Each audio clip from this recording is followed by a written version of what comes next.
muy buenos días, bienvenidos a la Agenda Pública.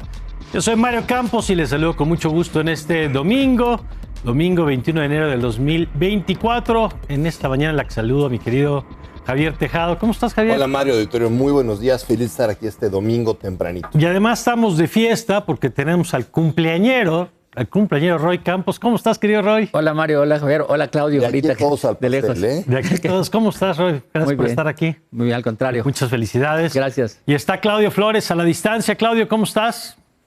Pues muy contento de saludarlos, queridos amigos, desde Oaxaca. Querido Roy, feliz cumpleaños. Un enorme gusto festejarte, colega. Querido Javier, un enorme placer estar aquí en la mesa contigo, con Mari. Bueno, pues arrancamos con la mesa y terminaron las precampañas, Roy. Creo que esto lo has estado platicando a lo largo de la semana, pero es un análisis muy interesante de qué pasó en este periodo, que lo hemos dicho, yo siento que llevamos viviendo en el 2024 como 3 años. Por fin el tiempo calendario coincide con el calendario político, ahora sí es el 24, y ya acabaron las supuestas precampañas. ¿Qué pasó? Alguien que le avise al Tribunal Electoral y a la FEPAD y al INE que ya acabaron las precampañas, Ok. no se dieron cuenta ni siquiera que iniciaron, ¿no? ¿Qué pasó? A ver, el Movimiento Ciudadano iniciaron con un candidato único y terminaron con otro candidato único, ¿no? Y no era el único, o sea, porque Era único, fueron claro. dos distintos con el que empezaron. Oye, incluso el spot dice, teníamos al mejor, que no deja muy bien al nuevo, sí, ¿no? claro, ¿no? Pero salimos, bueno, Sí. bueno, el Movimiento Ciudadano. Con Xóchitl Gálvez lo que pasó es, la mayor parte del tiempo fue criticada por no despertar ánimo, por ser secuestrada por los partidos, por una estrategia que no funcionaba y que no promovía nada, no generaba nada. Y al final se le vio un cambio a partir de incluso un poco antes de su discurso en la Plaza Arena México, ¿no? Un poco antes ya traía el mereces más como cambio de estrategia, ¿no? Y ella en el cierre de campaña en la Ciudad de México, se mostró con un ánimo que parecía que era con el empezó. Cuando viene su destape, cuando se mete al surge proceso. el fenómeno Xóchitl, Claro. ¿no? Y además, en la semana, en los días siguientes, también esta Xóchitl contestataria que te reto al debate y te contesto luego. Y que obliga a que la volteen a ver. Exactamente. Y obliga y que el reportero le haga preguntas a Claudia. Entonces, con Claudia no. Con Claudia vimos una campaña que muy disciplinada, extremadamente organizada, sin correr ningún riesgo, sé que voy adelante. Y juego a la segura. No voy a la feria del libro, no voy a entrevistas incómodas. Ni un riesgo, ¿no? Incluso su cierre de campaña, de pre-campaña, perdón, no menciona a su adversaria.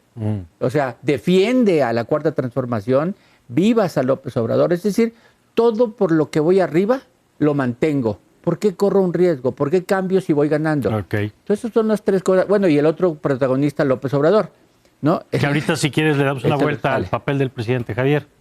Pues mira, yo creo que las precampañas acaban sin pena ni gloria.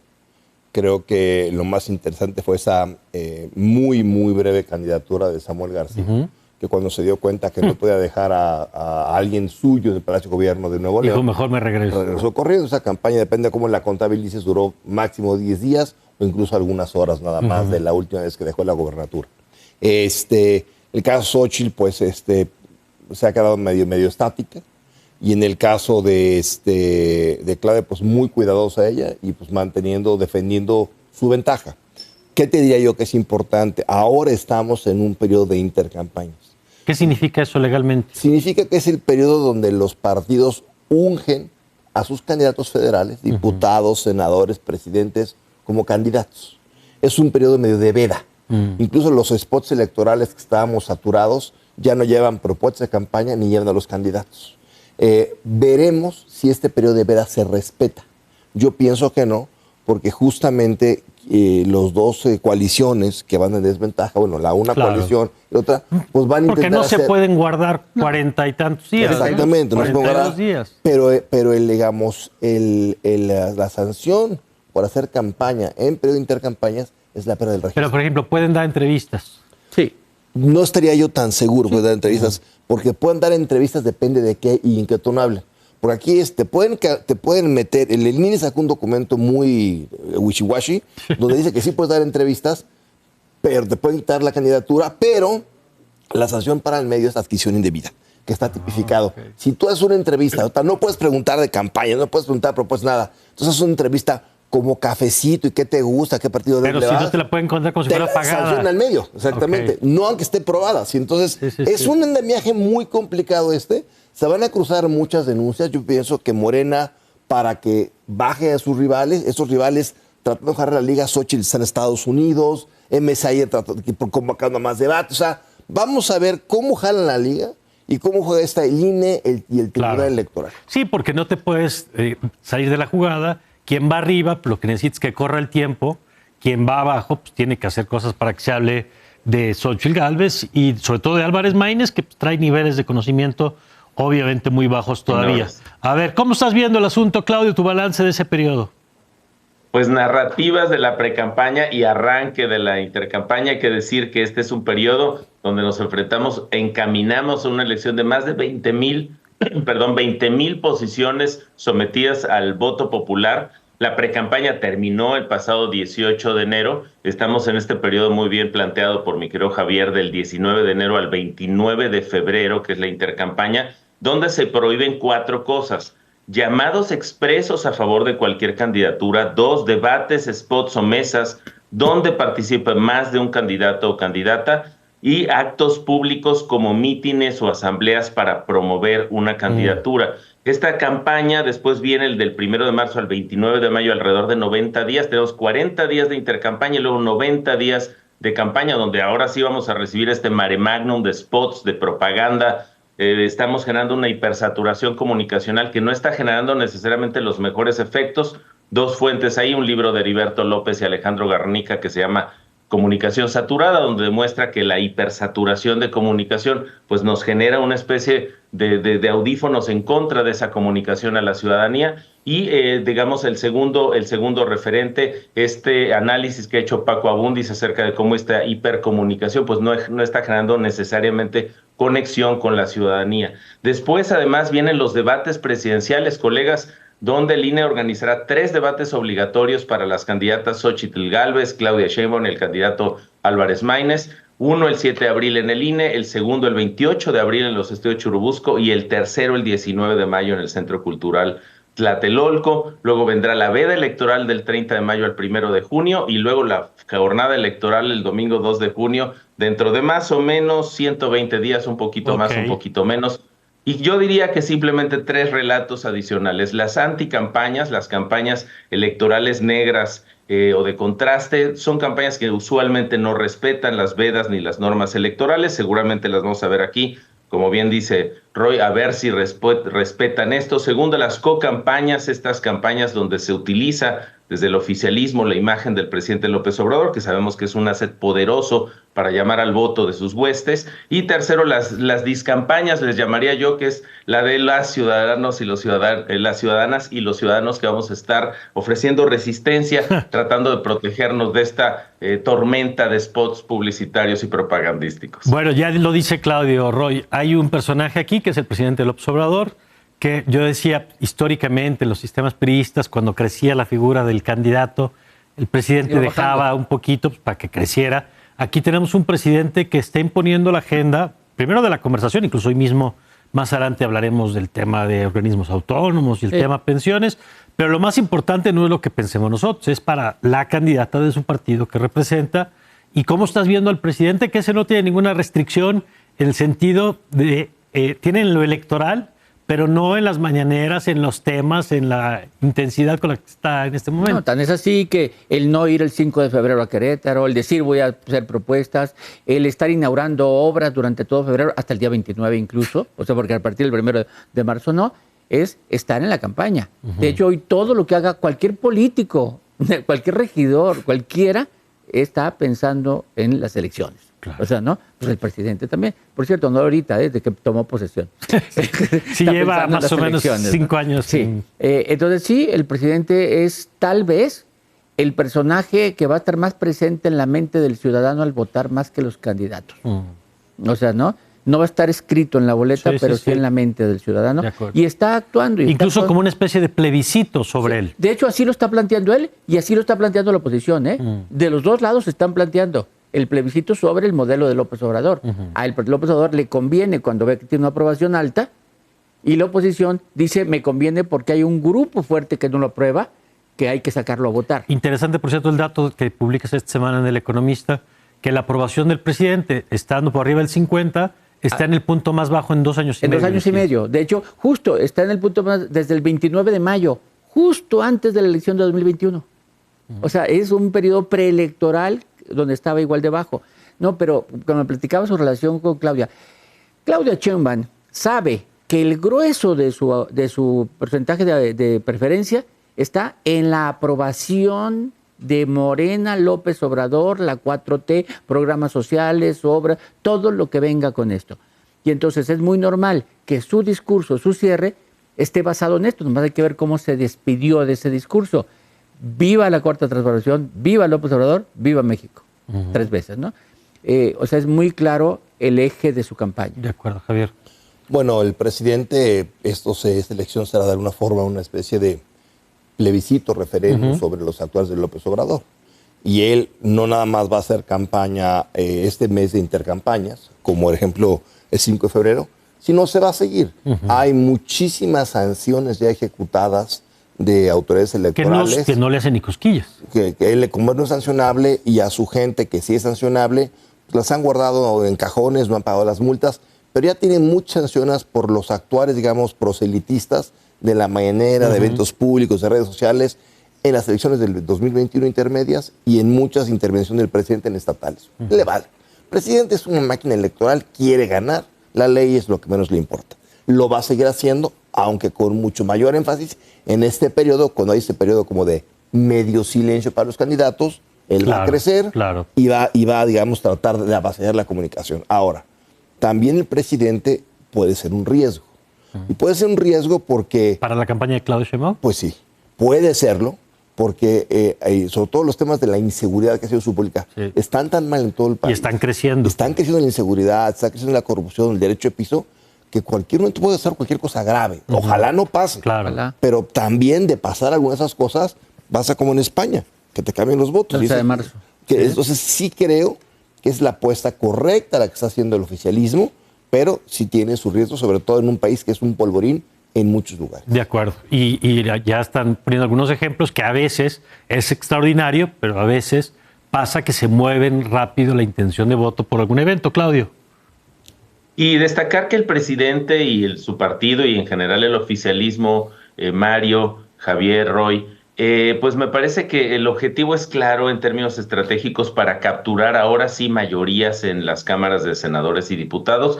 Destacar un ejemplo de esto, la manera en que están separando sus ofertas políticas, Morena y sus partidos aliados, Verde, PT, para ir por senadoras y senadores separadas, para ir por las 2 fórmulas, buscando el 1-2 en cada estado, lo cual aseguraría, digamos, más allá de ser, si ganase la primera fuerza, estos 2 senadores o senadoras, tener separado a la segunda fuerza, no ir en alianza, podría darle, si logran el 1-2, 3 senadores o 3 senadoras por estado, lo cual pues es una estrategia clara para lograr cambiar lo que les ha sucedido al López Obradorismo y al oficialismo en el poder legislativo. De acuerdo, que no tiene la mayoría calificada para las reformas del INE, de la Corte y lo que ha perdido.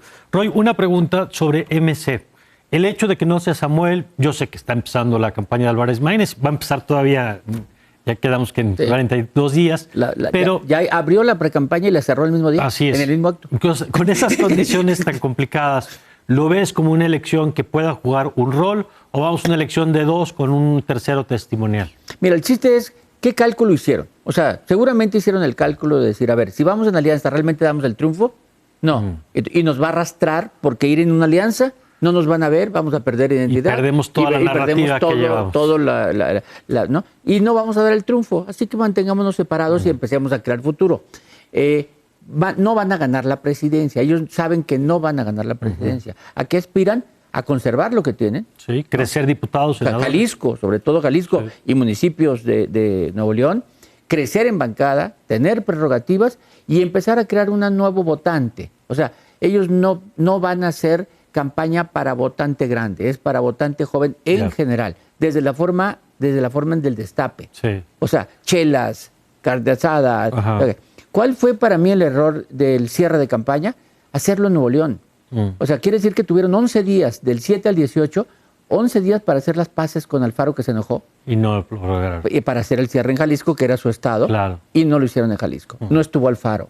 Ya. Entonces yo creo que ahí sí fue una falla. Javier. A ver, MC tenía meses, años cultivando a su candidato presidencial. Y una mala operación, digamos, jurídica, mediática, le costó la candidatura a Samuel García, no porque alguien se la quitara, sino porque él no pudo poner al que quería a modo, como que hemos dicho. Sí. Yo veo que MC tiene un candidato hoy que nadie conoce. La veo muy difícil crecerlo más con tantas potencias de todo el mundo. Tampoco tiene nada en particular que lo haga brillar a él. Ha tenido años en la política y pues no ha destacado. Era coordinador de la bancada del Movimiento Y nadie Ciudadano. lo conoce. Yo lo que te diría es, MC sí es una apuesta que puede ser muy fallida, porque sí, como bien apunta Roy, en Jalisco va a estar complicado. Entonces, ¿tú crees que vamos una cosa de dos? Yo creo que la contienda presidencial de dos, desde luego de dos, pero me preocupa MC incluso poniendo, por decirte, en un municipio tan importante como Monterrey a Mariana, la esposa de Samuel, que nunca ha gobernado nada, que no queda clara en su residencia, que no se figura mediática, mientras el PRI, PAN, PRD pone una coalición muy potente con el de la Garza. Yo creo que incluso va a perder bastiones con Monterrey. De acuerdo. A ver, Claudio, tu perspectiva de MC en este escenario que estamos analizando. Pues brevemente diría yo que esta es la gran oportunidad para Jorge Álvarez Maínez de volverse una figura relevante, poderosa, contundente, que la conozca México. Coincido con el análisis de Javier de que ya tiene tiempo en el escenario político y no ha destacado. Vamos a ver si lo destaca una candidatura presidencial. Y aquí lo que se juega en realidad, lo que está buscando ganar MC, justamente es relevancia, es relato, es conexión con ciudadanía, pero no la elección federal del 2024. Bueno, gracias, Claudio. Un abrazo para todos desde aquí, desde Oaxaca, con mucha tlayuda. En especial para Roy Campos. Gracias, Roy. Gracias. Y gracias por haber estado Al aquí. contrario. Gracias, felicidades. Gracias, Javier. Qué padre estar con Roy. Felicidades, Roy. Gracias, y pues Javier. muy buenos días. Gracias, Javier. Nosotros vamos a una pausa y regresamos porque hay varios temas. El asunto de las pensiones de los organismos autónomos, desaparecen, no desaparecen, o por qué tendrían que desaparecer. De eso platicamos regresando.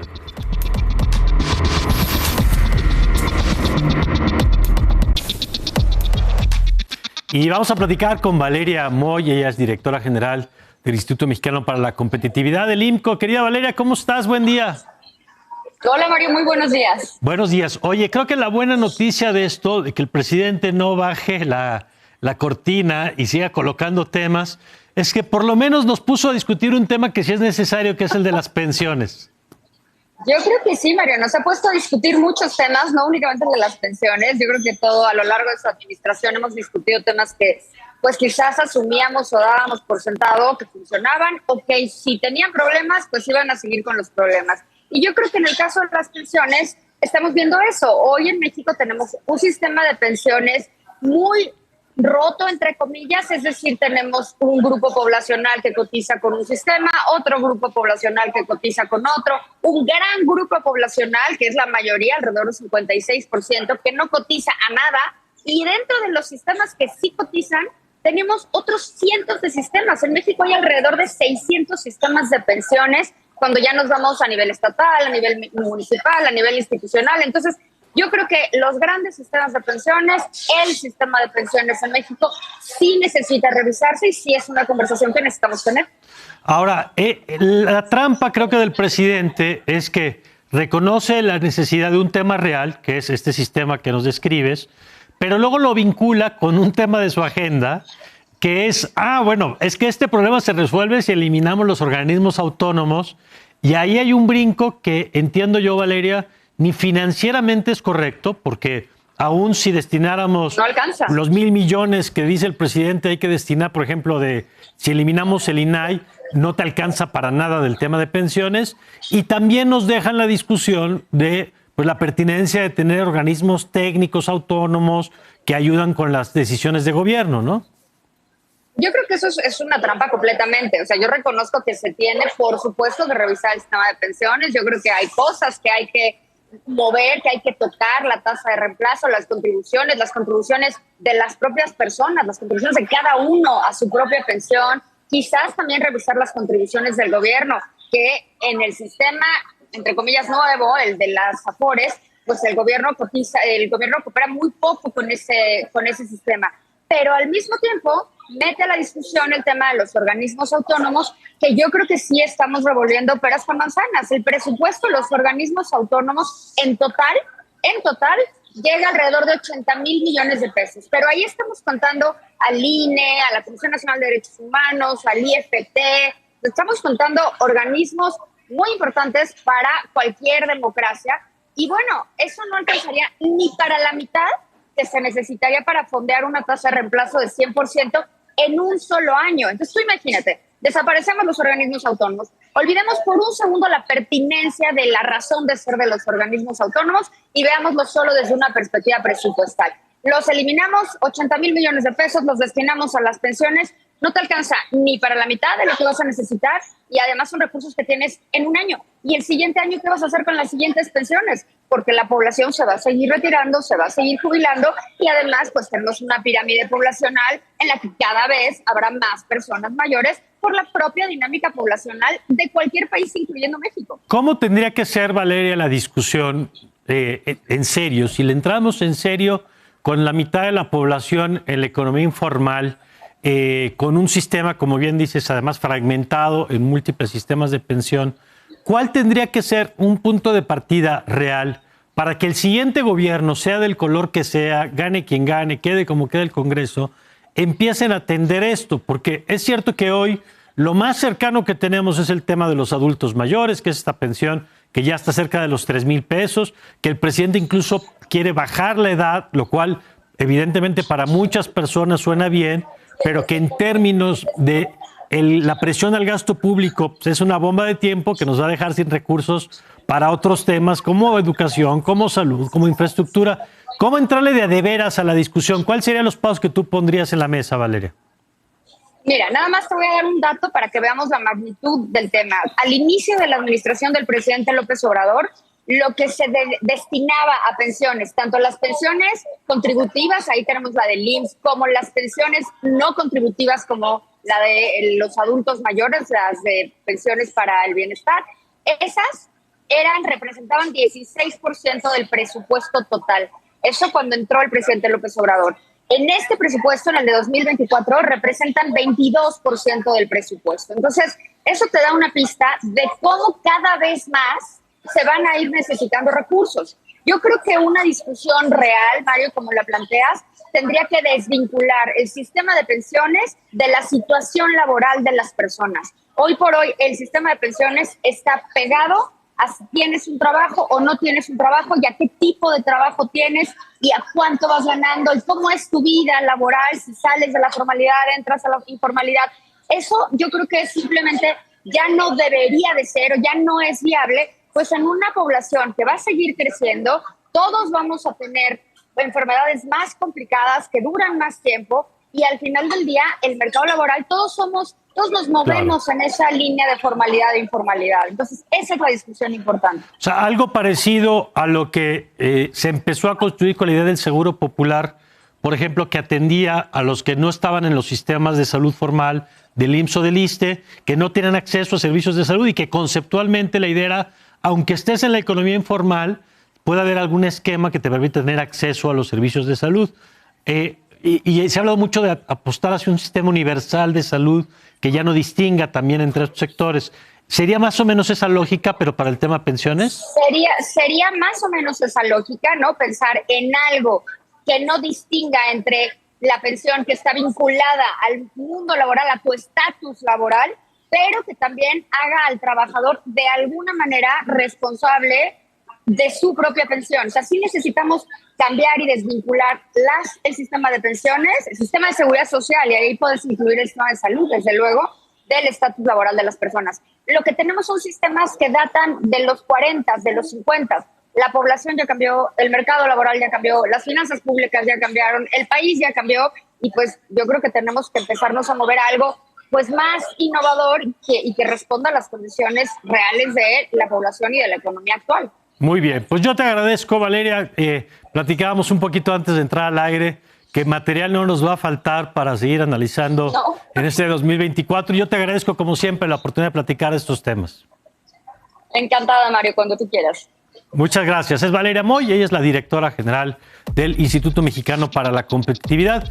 Vamos a hacer una pausa. Hoy no va a estar Marta Lamas con nosotros, ya se reincorpora la próxima semana, pero vamos a tener a Mauricio Merino para platicar de esto, las propuestas de reformas, el tema de los organismos autónomos, ¿los necesitamos? ¿Qué tendría que pasar en la siguiente administración con estos organismos? Y más adelante va a estar con nosotros también, como todos los domingos, Mauricio Meshulam con el análisis de la agenda internacional. Todo esto al regresar de la pausa. Ya volvemos.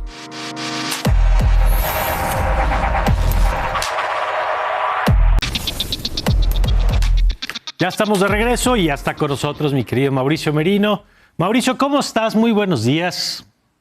Hola Mario, pues aquí enviando un abrazo a Marta, que la extrañamos. Sí, la extrañamos, pero ya se incorporará. Pero cuéntanos, porque tú traes un análisis interesante de esto que hemos venido comentando a lo largo del programa, que es pues el protagonismo del presidente, que a unos meses, porque hay que recordar que el presidente prácticamente se va en septiembre, estamos a 8 meses de que se vaya, no hasta diciembre como era antes, pues metiendo acelerador en poner temas en la conversación. Yo creo, Mario, que los está poniendo, ese es el análisis que te propongo, Sí. para estar en la campaña. Tú sabes que está prohibidísimo que el presidente esté en la campaña electoral y de hecho va a abrirse este periodo entre la pre-campaña y la campaña. Sí. Y entonces llama la atención que el presidente decida lanzar pues es una luz de reformas, Mario, justamente el 5 de febrero, que es cuando los partidos no pueden realmente hacer campaña. Seguramente lo harán, porque así ha venido sucediendo durante muchos meses. Han estado actuando en contra de las restricciones electorales. Pero sí me llama mucho la atención que el presidente utiliza este espacio deliberadamente para ponerse del lado de la campaña. Por otro lado, encuentro, segunda premisa, Mario, que propone temas que de suyo sabe imposibles de cumplir. ¿Cómo cuáles, Mauricio? Me llaman la atención 3, querido Mario. Uno es el tema de la desaparición de todos los órganos de autónomos del Estado. El presidente sabe que para desaparecer los órganos de Estado autónomos que protegen derechos fundamentales necesita mayoría calificada. Y no la todos tiene. Ellos están, y sabe que no la tiene. Hay un filósofo, Michael Oakeshott, que probablemente conoces, Mario, que dice una frase que yo hago mía. Dice, todo aquel que promete algo que de suyo sabe imposible de cumplir, Sí. comete un acto de corrupción. Vaya. Es decir, y yo creo que debe aplicársele esta frase del filósofo Oakeshott a este caso, porque el presidente sabe que para mover la Constitución necesita de las mayorías calificadas, tanto del Congreso como de 17 congresos estatales. Esto segundo es más fácil de obtener, Sí. pero no la mayoría calificada en el Congreso Federal. Si sabe que esto es así, pregunto por qué lo hace. Sí. Y hago una conjetura de respuesta, Mario. Lo hace porque es la forma de entrar a la campaña poniendo a las oposiciones en situación de negar lo que él seguramente ponderará como una gran reforma popular, ¿no? Ese es mi primer argumento, Mario. El segundo tiene que ver con la elección misma. El presidente ha emprendido una ofensiva en contra del Poder Judicial y en contra del INE desde hace ya un largo rato, como todos sabemos, y anuncia que una vez más viene con la idea esta de elegir a ministras, ministros, Sí. a consejeras, consejeros. Por voto de manera directo. popular, por voto directo en plena campaña electoral. Bueno, segunda premisa, me llama mucho la atención que sabiendo que está prohibido entrar a la campaña, se venga en contra de la Corte y sobre todo en contra del órgano electoral. Quiero hacer notar, Mario, que esta vez volvimos, déjame ponerlo así, a una rarísima normalidad previa a la transición democrática, porque otra vez tenemos órganos electorales que parecen afines, no estoy afirmando que lo sean, pero parecen muy afines al régimen que nos gobierna, al presidente López Obrador. Las disputas que hubo en el Tribunal Electoral y sigue Sí. habiendo anuncian eso.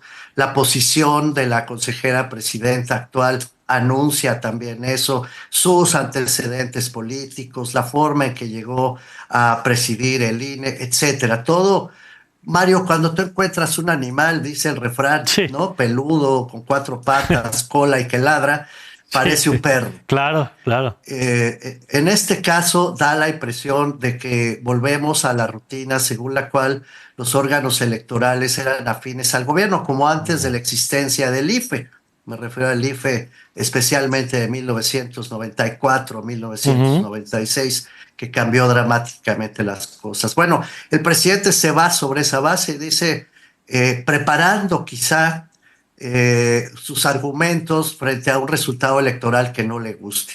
Y esto anuncia además, de paso, Mario, él dice, y lo dice él explícitamente para que no haya duda, dice, el 1 de septiembre van a cambiar las cosas. Y van a cambiar las cosas porque él aspira a tener la mayoría absoluta, la mayoría, corrijo, calificada Así es, en el Congreso. Quiere las 2/3 partes de diputadas, diputados, senadoras y senadores. Te recuerdo un dato importante, Mario. En 1988, el año del fraude electoral, que así quedará marcado para la historia mexicana, la gran disputa no era solo la presidencia a la que aspiraba el ingeniero Cárdenas. Lo que más preocupó entonces al candidato todavía, Carlos Salinas, fue que no iba a tener mayoría en el Congreso. De acuerdo. Le interesaba la mayoría calificada en el Congreso y entonces sucedió aquella caída del sistema. Volvemos a eso, Mario, porque al presidente no solo le interesa la presidencia de la República y anunciar lo que va a hacer esa presidenta de la República en el futuro, como ya está sucediendo, sino para poderlo hacer necesita la mayoría calificada y lanza otra vez este argumento. Y el último, Mario, para ir cerrando, pues son las pensiones. ¿Qué más popular que las pensiones? Claro. Sabiendo de sobra que no hay dinero para pagarlas, sabiendo de sobra que no le alcanza el dinero del INAI. Mira, si hay algo demagógico, más que eso, está difícil. Sí, ¿no? sí, Decir que con 1,000 millones puedes pagar centenas. Hacían la cuenta, creo que eran 8 pesos por persona, sí. No, pero además, querido Mario, lo del INAI alcanzaría, no alcanza, ¿eh? Sí, claro. Pero si así fuera, sería un año y las pensiones son para siempre. Es a todas luces un argumento demagógico, puramente, sí, casi de literal, manual. perfectamente, de manual de la demagogia política para estar en las campañas. Esto, Mario, hay que tomarlo entonces como viene y de quién viene. El presidente quiere estar en la campaña, ya encontró el modo de estar en la campaña. Mi último comentario, si todavía me queda un minuto, es de otra índole.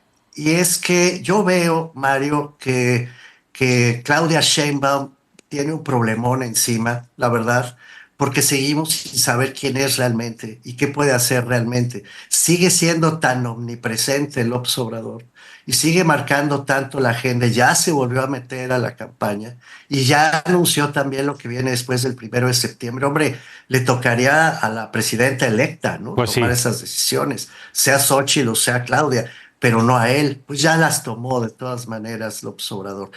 Le cuesta mucho trabajo quitarse del medio. Y Claudia Sheinbaum tiene una losa encima con la presencia de este señor imponiendo agendas. Igual que Xóchitl, con el presidente inefable del PAN, que poco favor le hace, y el presidente, ese sí, no es inefable, es perfectamente descriptible, del PRI, con tantos negativos que carga. Qué paradoja, Mario.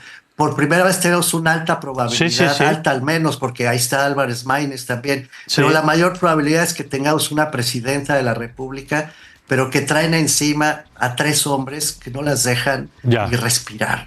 Qué desesperante. Pues vamos a ver cómo se sigue desarrollando esto. Gracias, Mauricio. No, gracias a ti, querido Mario. Te abrazo muy fuerte. Igualmente a Mauricio, el doctor Mauricio Merino. Y nosotros vamos a una pausa y regresamos con Mauricio Meshulam aquí en el estudio de La Agenda.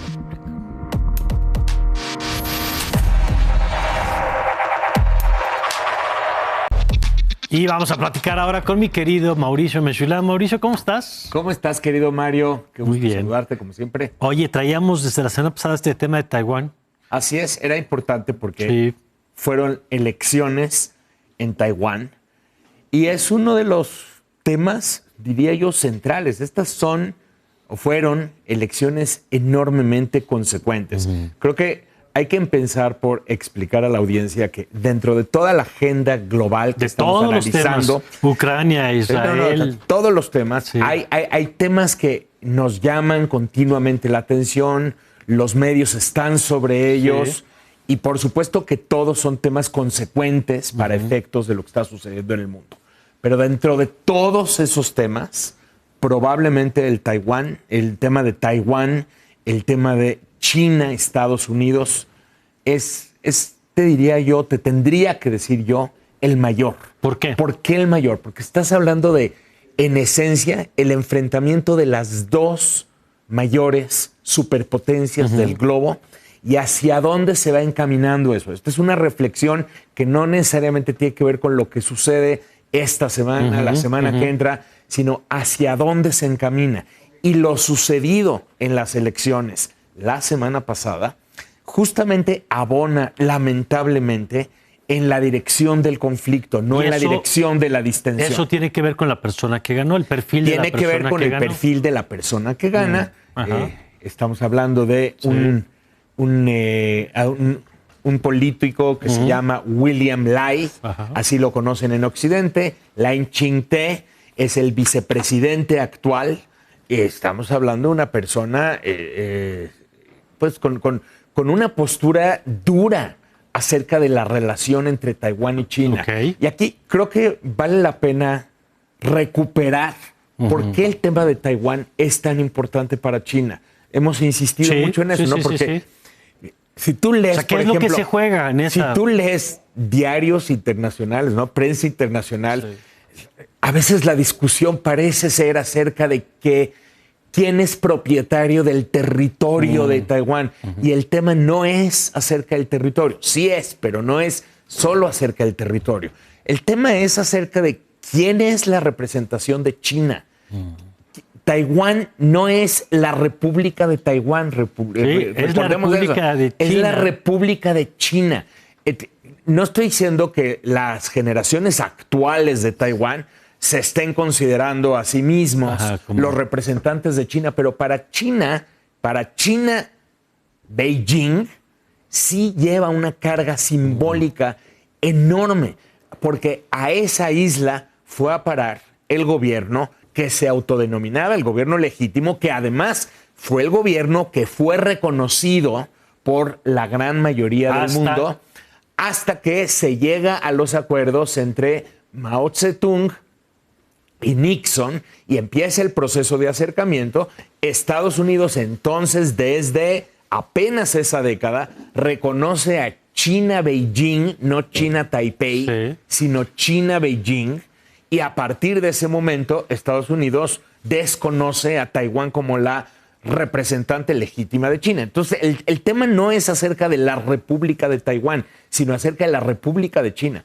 Por tanto, cada vez que existe una visita oficial de un funcionario estadounidense o de Occidente, se genera una tensión enorme. Y lo digo por esto, estamos en un proceso, o por lo menos en un intento de distensión entre Beijing y Washington, porque así conviene a sus intereses y porque han intentado imponer el pragmatismo por encima de todas estas cuestiones y están tratando de ir sobrellevando la muy vasta conflictiva que existe entre ambos. Entonces, en eso están. Pero entonces, las elecciones las gana un independentista, las gana una persona que tiene línea dura con China, quien además va a estar trabajando durante estos próximos meses y en los que sigue para ir imponiendo su agenda, y una agenda, insisto, enormemente dura, de posición dura. Por lo tanto, para China es una terrible noticia y una señal de que tiene que endurecer. Exacto. Y entonces ahora lo mezclas con estos factores. Por ejemplo, esta misma semana, y esa sí es nota de la semana, Mario, te la adelanto, visita Taiwán una delegación del Congreso de Estados Unidos. Entonces, se espera una respuesta de China dura, no necesariamente al nivel de cuando fue la visita de Pelosi, pero sí una respuesta dura, porque recordemos que China ha estado incrementando los sobrevuelos sobre lo que se considera la frontera de facto en el mar y en el cielo. Y es que uno de los China y temas que Taiwán. están latentes permanentemente es la posibilidad de la intervención militar física de China sobre el territorio. Sobre el territorio o sobre un bloqueo, y entonces cómo esto desencadenaría un conflicto mayor. En todos los juegos de guerra, tú sabes que se hacen simulaciones, se hacen juegos, se utilizan computadoras, se utilizan personas.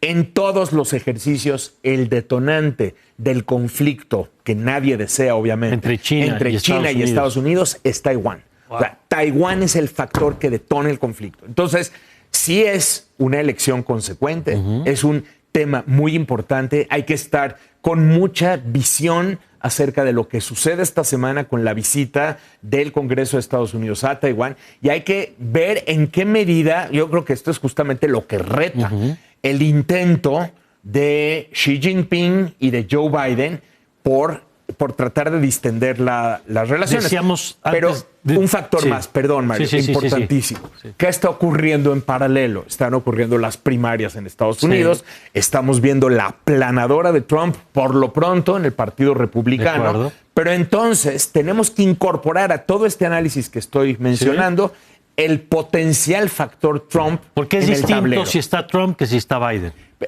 Ambos mantienen una línea dura en cuanto a China, pero la realidad es que Trump y sus formas, sus métodos, su retórica, sí contribuyeron, yo diría, a tensionar más las relaciones. No olvidemos que todavía está en este momento en su lugar una guerra comercial que lanza Trump en contra de China, la guerra tecnológica.